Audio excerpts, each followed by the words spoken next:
Warmindo. Buat banyak banget orang di perkotaan Indonesia, nama ini udah kayak sinonim penyelamat di tanggal tua atau pas lagi lapar tengah malam. Tapi pernah kepikiran nggak, di balik kenyamanan sosialnya yang penting banget itu, ada harga lingkungan yang diam-diam kita bayar? Nah, yuk kita selami lebih dalam soal ini. Karena pada dasarnya, ya inilah Warmindo.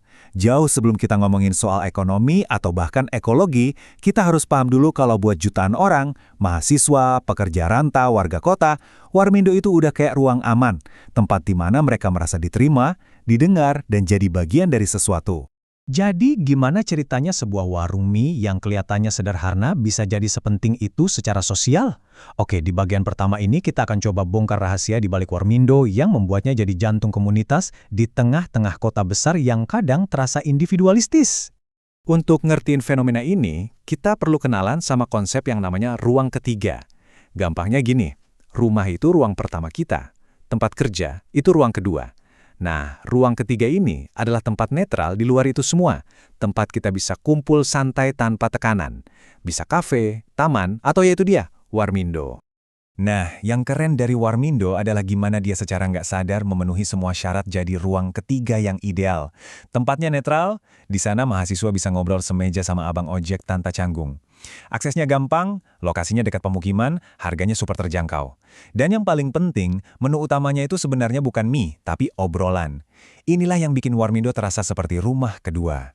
Jadi, poin utamanya adalah ini. Warmindo itu jadi semacam benteng melawan rasa kesepian di kota besar. Di sana tercipta apa yang disebut ikatan lemah. Kenalan-kenalan baru yang mungkin nggak kita undang ke acara keluarga, tapi penting banget buat tukar informasi, dapat gosip, atau bahkan peluang baru. Di zaman serba digital, Warmindo menjaga interaksi tatap muka tetap hidup.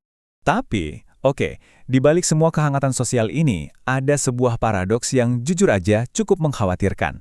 Setiap mangkok mie instan yang tersaji itu ternyata membawa jejak lingkungan yang nggak kelihatan, yang menciptakan sebuah dilema serius.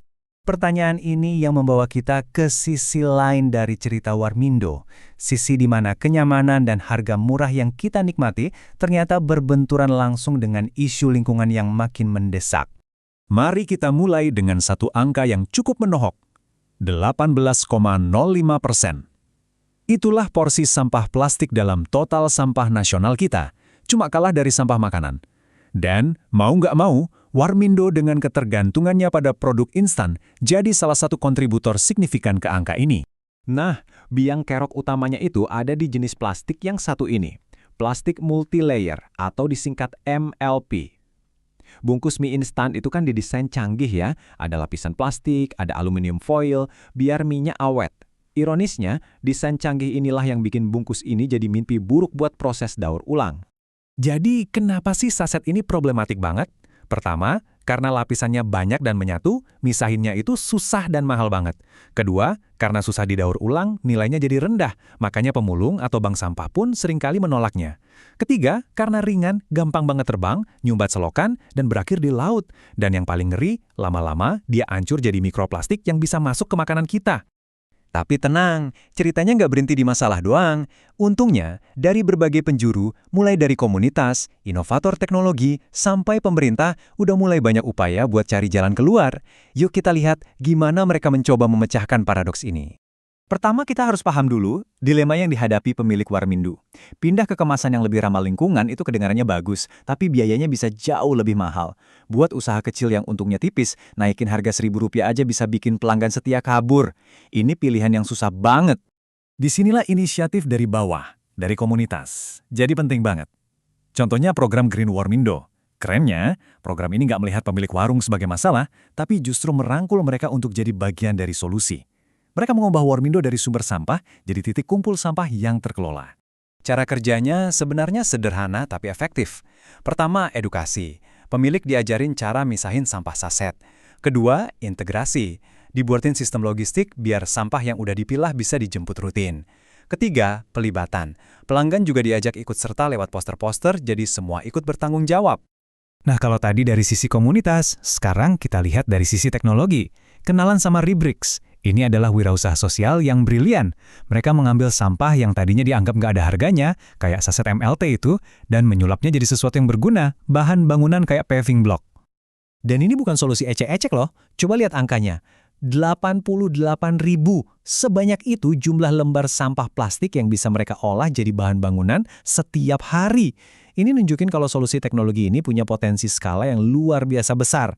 Prosesnya itu benar-benar mengubah sampah jadi harta karun. Sampah saset yang udah bersih dikumpulin, dicacah kecil-kecil, terus dicampur sama bahan bangunan lain, lalu dicetak jadi produk baru. Ini contoh nyata dari ekonomi sirkular yang bekerja. Tentu aja, semua gerakan ini butuh dorongan dari atas. Nah, pemerintah juga sudah punya peta jalan yang jelas. Ada target pengurangan sampah di 2025, dan yang paling signifikan, ada rencana untuk melarang saset plastik ukuran kecil pada tahun 2030.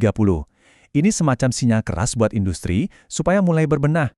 Lantas, kemana semua ini akan bermuara? Masa depan Warmindo sepertinya akan sangat bergantung pada kemampuannya untuk menyeimbangkan dua perannya yang sangat penting, sebagai pusat komunitas yang hidup dan sebagai pelaku ekonomi yang sadar lingkungan. Kutipan ini kayaknya merangkum semua perbincangan kita dengan sempurna. Tantangannya itu bukan untuk menghapus Warmindo, tapi untuk membayangkannya kembali, mencari cara agar kehangatan sosialnya bisa terus kita nikmati tanpa meninggalkan jejak kerusakan ekologis. Visi optimisnya begini, Warmindo bisa bertransformasi. Dari yang tadinya cuma jadi konsumen produk kemasan, dia bisa naik kelas jadi pusat dari sebuah ekosistem baru.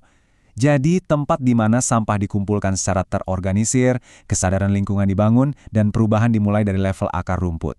Pada akhirnya, kisah Warmindo ini adalah cerminan dari pertanyaan yang lebih besar untuk kita semua.